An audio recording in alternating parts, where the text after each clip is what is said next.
Hello, and welcome to this App Studio Getting Started video. This video introduces the Environments Tree panel. You will learn how to access different types of WebFOCUS environments. You will also learn what types of environments exist, how to log into an environment, and how to customize your Environments Tree view. The Environments Tree panel is the first panel you see when you open App Studio. By default, it is located on the left side of your screen. The content in the Environments Tree panel is organized by nodes that you can expand to display content. Node population occurs when you select a node in the configured Environments tree. The node icon will be different depending on whether population has occurred. A green dot on a node means that a node has been populated and contains content. If you populate a node that you do not have a connection to, a red dot is shown on the node icon.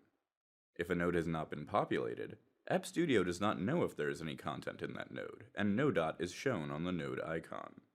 You can expand the nodes and drill down to your environments, folders, and files. Inside the Configured Environments node, you can see the servers that you have set up in your environment. The three different types of servers are data servers, domains, and web applications. The data servers node lists each reporting server that the WebFOCUS client can access. The domains node is a storage space for data or information. Here you can create and edit application files, administer reports for managed reporting, and perform other tasks. The Web Applications node allows you to open content files with the text editor. You can expand each node to see the folders and files it contains. You can use the filtering options at the top of the Environments Tree panel to view the content in an application folder or project folder. You can filter for procedure files, master files, HTML files, maintain files, image files, reportcaster files, or library files. You can also display all file types simultaneously, or display other file types that can be used in your application.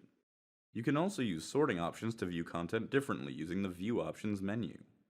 You can sort the content alphabetically, by date modified, or by file type. You can also switch between viewing the content by title or by name if you are developing in the Domains node. You can refresh the view to update the display of all the nodes in the configured environments tree. To learn more, visit the WebFOCUS knowledge base, where you can search all technical topics and videos.